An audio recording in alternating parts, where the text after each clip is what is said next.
जैसे शब्दों का चाटा है। बंद किताब हो आज भी राज में, बेइज्जती करूं मैं तेरी वो भी एक सांस। मेरे लाला मेरे लाला मेरे welcome back to my channel everybody. तो आज हम लोग का टॉपिक है वर्ल्ड वॉर 1 पार्ट 2। आज हम लोग बात करने वाला है इसके इफेक्ट्स के ऊपर। अगर आपने पार्ट 1 नहीं देखा जो है कॉज के ऊपर, तो मैं डिस्क्रिप्शन में लिंक कर दूँगा, वहाँ जाके जरूर देखिएगा। जब तक आप पार्ट 1 नहीं समझिएगा कि किन कारणों से वर्ल्ड वॉर 1 हुआ, उसके बदले आप मतलब इफेक्ट समझ नहीं पाइएगा। तो आपका भाई, आपका बंधु उमंग सिंह आज आपको बताने वाला है वर्ल्ड वॉर 1 के इफ़ेक्ट्स के बारे में, जो 1914 से 1918 तक हुआ। तो 1918 के बाद पूरे यूरोप में, हम लोग बोल सकते हैं पूरे ग्लोबली, क्या क्या उसका इफ़ेक्ट पड़ा। तो आइए आगे बढ़ते हैं। हम लोग इसको बोल रहे हैं द कॉन्सिक्वेंसेस। आगे बढ़ते हैं। जर्मनी वॉर गिल्ट समझते हैं? देखिए किसके किसके बीच युद्ध हुआ था। Germany, Russia, Austria, Britain, France, ये सब के बीच में युद्ध हुआ। तो जब मतलब जर्मनी हार गया था ना, जर्मनी, ऑस्ट्रिया, हंगरी, ये सब तो हार गया, तो जर्मनी को वॉर गिल्ट मिल गया। मतलब क्या कि जर्मनी की वजह से ही युद्ध हुआ। जो जो लोग जीते थे, जैसे रसिया, ब्रिटेन, फ्रांस, ये लोग बोले कि जर्मनी की वजह से ही युद्ध हुआ है, तो जर्मनी को ही सारा कॉन्सिक्वेंसेस भुगतना पड़ेगा, उसको ही सारा पैसा देना पड़ेगा। और उसके ऊपर एक थोप दिया गया कि यही युद्ध चालू किया था, और मतलब इसी की वजह से ये वर्ल्ड वॉर 1 हुआ। मतलब हिस्ट्री में अब कहीं भी बोला जाएगा तो यही बोला जाएगा कि जर्मनी ही कारण था वर्ल्ड वॉर 1 का। नंबर 2 है reparation of 132 billion gold marks. जैसा मैंने आपको बताया कि 132 बिलियन गोल्ड मार्क्स जर्मनी से लिया गया। वो उसके पास था नहीं, उससे ज़बरदस्ती बोला गया कि मुझे, मतलब ब्रिटेन वाले बोले कि हम लोग को हर जाना चाहिए। क्यों? क्योंकि उन लोग का मानना था कि जर्मनी ही था जो वर्ल्ड वॉर 1 चालू करवाया था। ये सब जो हम बताया ना, जर्मनी का वॉर गिल्ट, 132 बिलियन और जो बहुत सारा है, ये सब आता है ट्रीटी ऑफ वर्साइड। तो ये पास किया था ब्रिटेन और फ्रांस मिलके, जर्मनी के लिए लाया था ट्रीटी ऑफ वर्साइड। मतलब सबसे फालतू ट्रीटी था। मतलब इसमें जर्मनी को ऐसा ऐसा बात मानना पड़ा था जिसकी वजह से जर्मनी समझिए डूब ही गया था। जर्मनी का कोई अपना अस्तित्व ही नहीं बचता अगर वो पूरे बात को मानता जब तक वो रहता, पर उसे मानना ही पड़ता, क्योंकि अगर वो नहीं मानता तो वो लोग मतलब पूरे जाके जर्मनी में घुस के उसका पूरा जगह ले लेता। तो ब्रिटेन वाले जो थे जर्मनी वाले को चांस दिए। कैसे? बोले कि तुम लोग मतलब रिटन ऑब्जेक्शन भेज सकता है। तो जर्मनी वाले जो थे कम से कम माना जाता है कि 1 लाख रिटन ऑब्जेक्शन भेजा गया था, पर उसमें से एक का भी जवाब नहीं मिला। मतलब वो सब डस्टबिन में फेंके गए। तो समझ सकते हैं कि जर्मनी का हालत वो था जैसे एक बकरा नहीं होता, अब बकरा को काटिए तो बकरा चिल्ला सकता है, वो आपको रोक नहीं सकता है। वही हालत जर्मनी का हो गया था। नंबर 3 पॉइंट देखते हैं, लॉस ऑफ ऑल कॉलोनीज। मतलब जो जर्मनी का कॉलोनी था अफ्रीका में और फिर एशिया में, ये सब बांट दिया गया किसके किसके बीच में, जो जीते थे, या फिर जिसको हम लोग सुप्रीम पावर्स बोल सकते हैं, जो था रशिया, ब्रिटेन, फ्रांस, और यहाँ तक कि न्यूजीलैंड, ऑस्ट्रेलिया। अब बोलिएगा वो सब तो युद्ध में पार्ट नहीं लिए थे, और वहाँ पे तो ब्रिटेन का कॉलोनी था, फ्रेंच का कॉलोनी था, तो उन लोग के भी सोल्जर तो लड़ने आए थे ना यहाँ पे, तो उन लोग में ये बांट दिया गया। हाँ, पार्ट ऑफ ईस्टर्न जर्मनी जो था, पार्ट एक छोटा सा हिस्सा था, वो भी ले लिया गया ये रसिया, ब्रिटेन, फ्रांस के द्वारा। और एक एल्सेस लोरेन, जो एक मेन कारण माना जाता है वर्ल्ड वॉर 1 के कॉज का। एल्सेस लोरेन आपको याद होगा, तो ये वो जगह है जो इटली, मतलब फ्रांस का जगह था ये पहले, उस पर जर्मनी कब्जा किया था। मतलब जर्मनी उसको दे नहीं रहा था। क्यों? क्योंकि आपको याद होगा, तो मैंने आपको बताया था कि जो जर्मनी था ना, वो फ्रांस से ये चीज़, मतलब एक युद्ध हुआ था, जैसे आपको याद होगा बैटल ऑफ सेडान करके, तो उस युद्ध में जर्मनी ने फ्रांस से वो जगह हथिया लिया था, और 5 बिलियन जो वहाँ का करेंसी था वो उससे मांगा था, जिसकी वजह से फ्रांस बहुत गुस्सा था, जिसकी वजह से आगे फ्रांस का भड़ास निकला, जिसकी वजह से वर्ल्ड वॉर 1 हुआ। ये भी एक कॉज माना जाता है। सार occupied by France for 15 years. Jar एक एरिया है जहाँ पे मतलब इतना सारा रिसोर्सेज है ना, मतलब बहुत चीज़, कोल माइंस, ये सब वहाँ पे बहुत मिलता है। तो ये फ्रांस को मिल गया 15 साल के लिए। मतलब वहाँ से जितने भी चीज़ें निकलेंगी वो सब फ्रांस को मिलेगा 15 साल के लिए। वो भी समझ रहा है कितना हाई चीज़ है। और demilitarize zone along Rhine up to 50 kilometres approximately है, अप टू नहीं है, अप्रॉक्सीमेटली 50 किलोमीटर्स। डीमिलिटराइज मतलब समझते हैं? डीमिलिटराइज मतलब कि वहाँ पे कोई मिलिट्री नहीं रहेगा। इंसान रह सकते हैं पर कोई यहाँ पे मिलिट्री नहीं रह सकता।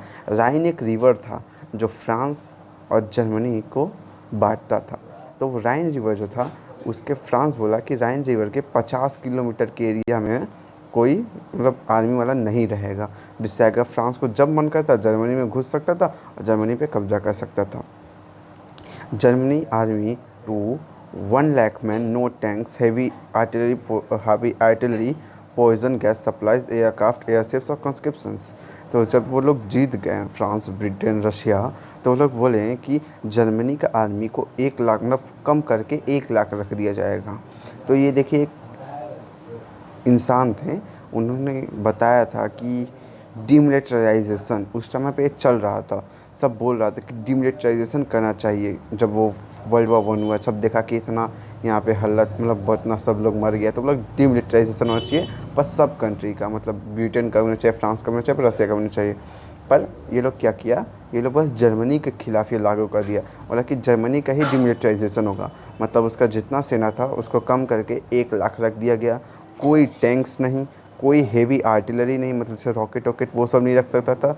और शायद इसमें 6 नेवल शिप्स का रखने को दिया था, इसमें नहीं बताया पर 6 नेवल शिप्स रखने को दिया था।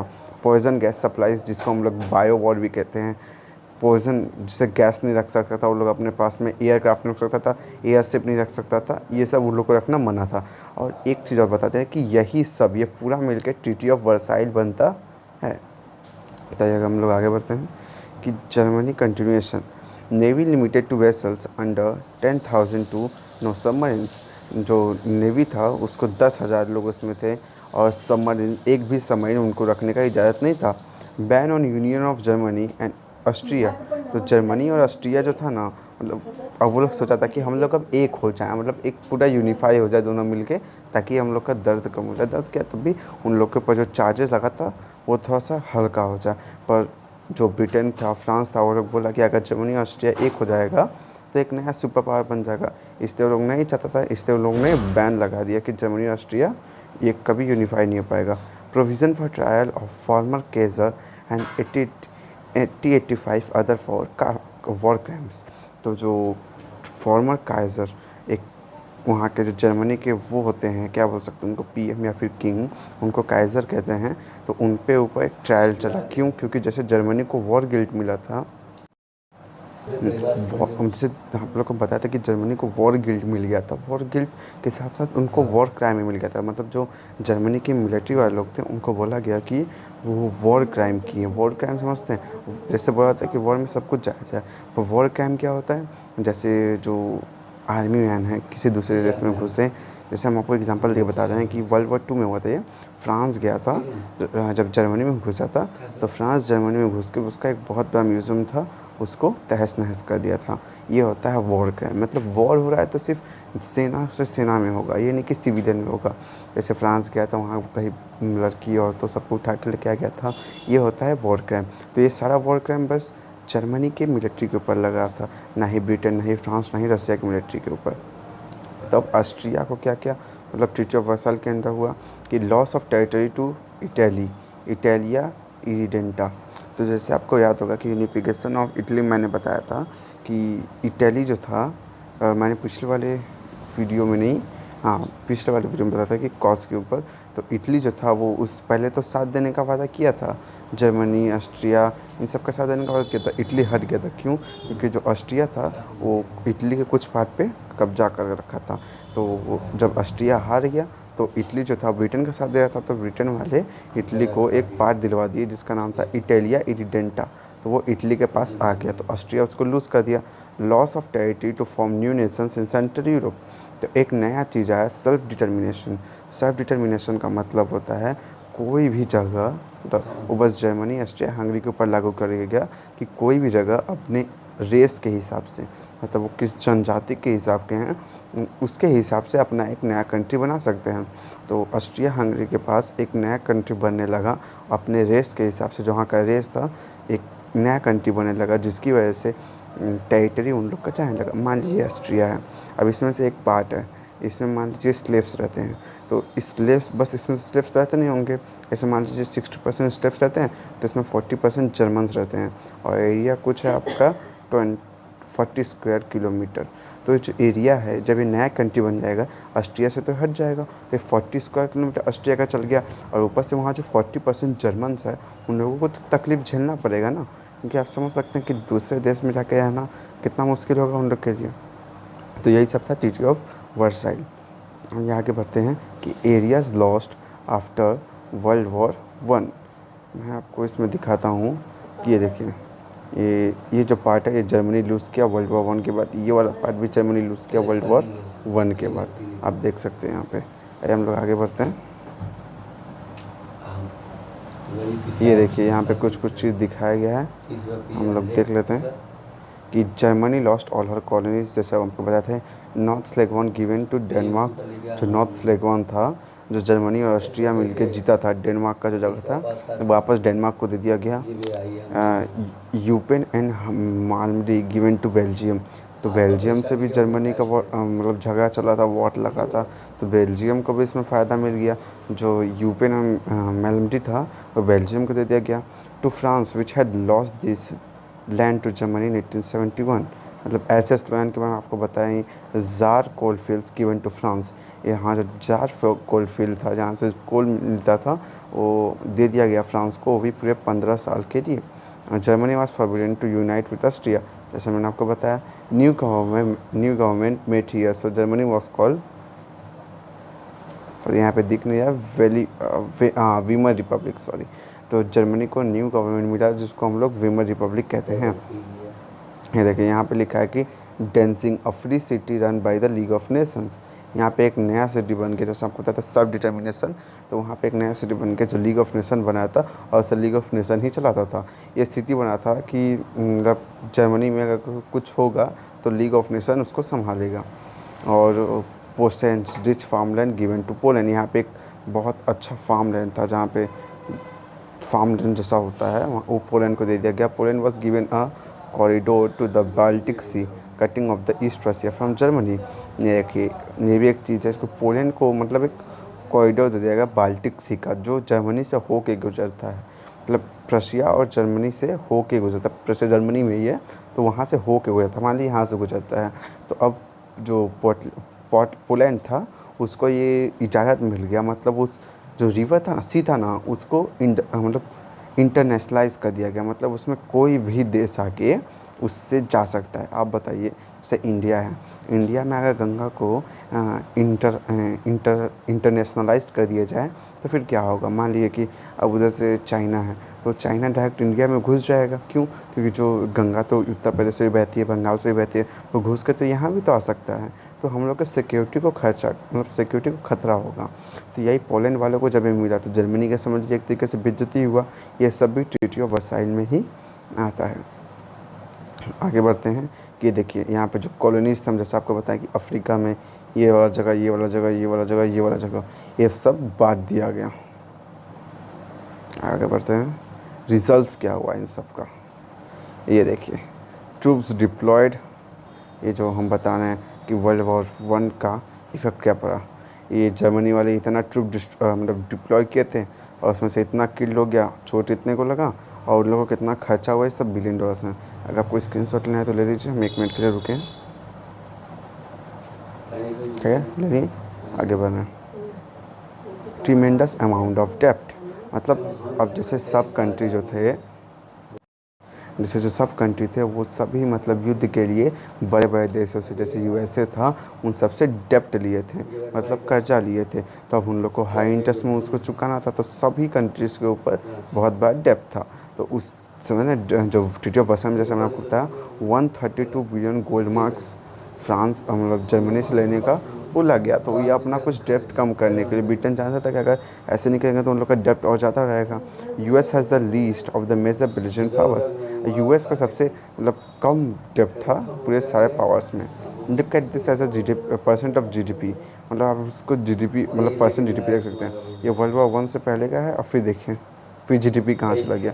जिसको जीडीपी का मतलब नहीं पता है, जीडीपी का मतलब होता है ग्रॉस डोमेस्टिक प्रोडक्ट। पैसा ऐसे बोल रहा हाँ तो जर्मनी पेड लास्ट ऑफ रिपेरेशंस जो बोले थे 132 बिलियन गोल्ड मार्क्स, वो मतलब लास्ट पार्ट बोल सकते हैं, लास्ट इंटरेस्ट बोल सकते हैं, लास्ट अमाउंट पे किया था अक्टूबर 3 2010 में, अक्टूबर 3 2010 में। तो समझ सकते हैं उसके ऊपर कितना बड़ा डेप्थ था और कितने साल तक पे किया, तो जर्मनी को भरने में कितना टाइम लगा। ब्रिटेन जो है वो अब भी पे कर रहा है, समझ सकते हैं आप। आगे बढ़ते हैं। New countries created in central Europe, मतलब सेंट्रल यूरोप में नए नए कंट्रियाँ बन गए थे। जैसे मैंने आपको बताया था self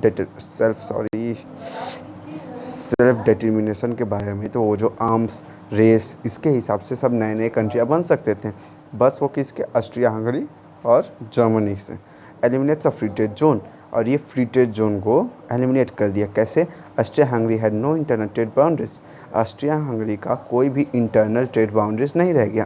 now each of this countries has a tariff on imported goods. अब देखिए, जब मतलब नया नया देश बन रहा था आर्म्स रेस के हिसाब से, तो ऑस्ट्रिया में बहुत सारे पार्ट मिलकर नया देश बन गया, जिसकी वजह से अब मान लीजिए हम ऑस्ट्रिया के एक पार्ट में बैठे हैं और यहाँ पे एक नया देश बन गया, तो हमको यहाँ से दूसरे देश में जाना है, तो हमको यहाँ से होके गुजरना पड़ेगा, या फिर इसी देश में जाना है हमको यहाँ जाना पड़ेगा। अब आप एक दूसरे देश से दूसरे देश में जाएगा तो आपके ऊपर टैक्स लगेगा ही, टैरिफ लगेगा ही। ये क्या हुआ, ट्रेड में एक बाधा बन गया। German inflation in 1920s and the rise of national socialism. German inflation in the 1920s, Germany का आप बोल सकते हैं एडोल्फ हिटलर का आने का शुरुआत यहीं से हो गया। और नेशनल सोशलिज्म, या आप पढ़िएगा आगे की बात में, अभी हम आपको समझाने चाहते हैं, कन्फ्यूज हो जाएगा। आगे बढ़ते हैं कि पॉलिटिकल क्या पड़ा। Newly created countries are unstable. जैसे आपको बताते कि जैसे देखिए इंडिया बना तो आज 75 साल होने को आ गया, तब भी देखिएगा इंडिया अभी भी डेवलप कर रहा है, तो इसमें कितना टाइम लगता है। तो न्यूली कंट्रीज जो थे वो अभी भी पूरी तरीके से अनस्टेबल थे। Colonial realignment leaves hurt national pride. जो कॉलोनियल उन लोग को ले लिया गया था वो नेशनल प्राइड को हर्ट कर रहा था, जर्मनी ऑस्ट्रिया हंगरी के। Italy fails would have gotten more land in Europe. और इटली को ऐसा लग रहा था कि उसे और ज़मीन मिलना चाहिए था, मतलब यूरोप में, क्योंकि उसने साथ दिया था, वो ऑस्ट्रिया हंगरी का साथ ना देके, जर्मनी का साथ ना देके उसने ब्रिटेन का साथ दिया था। तो सबको जैसे सबको ज़मीन मिला था, तो इटली को भी लगता था कि उसको और ज़मीन मिलना चाहिए था। Italy felt that she should have gotten more African colonies Ethiopia. तो इटली को ऐसा भी लगता था कि जैसे वो लोग न्यूजीलैंड को दे दिया, ऑस्ट्रेलिया को दे दिए, ब्रिटेन वाले जो थे, फ्रांस वाले थे, वो लोग किसको ही दे दिए, उसको दे दिए, तो इटली को लगता था उन लोग को भी ये सब पार्ट मिलना चाहिए था, उन लोग को मिला नहीं। Japan believes she should have gotten the German concessions in China. तो जापान बिलीव करता था कि उसे भी कुछ ज़मीन मिलना चाहिए था चाइना में, क्योंकि उसने ही मदद किया था जर्मनी को हराने में। क्या बताते हैं, newly created countries are unstable. तो अरे भाई सॉरी, ये तो वही चीज़ आ गया। हाँ, the problem of national minorities. Large German minorities in the ठीक हो, large German minorities in the police corridor. Large German minorities में भाई बहुत बेकार नाम है, पढ़ लीजिएगा आप लोग। Romania, Bulgaria and Hungary all have significant national minorities with in their borders. National minorities मतलब क्या होता है? देखिए, नेशनल माइनॉरिटीज़ का मतलब है, माइनॉरिटी मतलब क्या समझते हैं आप? देखिए, जो कास्ट के हिसाब से हो, धर्म के हिसाब से हो, और फिर हम लोग बोल सकते हैं कि नेशनलिटी के हिसाब से हो, ये होता है माइनॉरिटी। तो large German minorities in the police corridor, बहुत सारे माइनॉरिटीज़ आ गए थे पुलिस कॉरिडोर में, बहुत सारे माइनॉरिटीज़ आ गए थे सेक्सोस्कोलिया में, रोमानिया, बल्गेरिया में। Significant national minorities with in their borders, कितने सारे नेशनल माइनॉरिटीज़ आ गए थे उनके खुद के ही बॉर्डर में। तो रसिया 1917 में रशियन रेवोल्यूशन हुआ, वो आगे वाले वीडियो में आपको जरूर बताऊंगा। इसके ऊपर मैं अलग ही वीडियो बनाऊंगा रशियन रेवोल्यूशन के ऊपर। Treaty of Brest Litovsk give up the farm but abrogated by the treaty of Versailles. ये भी कोई उतना इंपॉर्टेंट नहीं है, आपको पढ़ने का ज़रूरत नहीं है। आगे बढ़ते हैं। Russia continuation. November revolution bring Bolshevik to power. November revolution जो हुआ रशिया में, वो बोल्शेविक को पावर मिला दिया। Death of tsar Nicholas and his family, Lenin becomes leader. ये रशिया के बारे में, राइज ऑफ जोसेफ स्टालिन। ये सब तो आपको सारे वीडियो में बताएंगे ही, ये आपको जानने का भी जरूरत नहीं है। हाँ, ये सभी उसी वीडियो में हम लोग कवर कर लेंगे। Rise of the social democracy in Europe, ये भी उसी वीडियो में कवर हो जाएगा। आइए हम लोग देखते हैं समरी क्या है। The war is the slaughter house. ये क्या था? मतलब एक कसाई खाना की तरह था। जैसे लोग मरे सब इसको कसाई खाना की तरह बोलता। तो social and political change that brings change the course of human history, जो सोशल पॉलिटिकल चेंज हुआ वो ह्यूमन हिस्ट्री को बदल के रख दिया। Some historians believe that there was only one world war and then started 1914 had brief interregnum and then started up based on the old rivalries in 1918 finally ended in 1945। तो बहुत सारे historian को ऐसा भी लगता है कि वो एक ही वर्ल्ड वॉर हुआ था जो 1914 में स्टार्ट हुआ था, फिर 1918 में वो रुका, जैसे इंटरवल होता है पिक्चर में, तो साल का उसको इंटरवल मिला 25 सालों का, फिर 1913 में स्टार्ट हुआ और 1945 में लास्ट में ख़त्म हुआ। भाई जिसका जब भी मानना है वर्ल्ड वॉर 1 ख़राब था कि बहुत लोगों का जान गया था।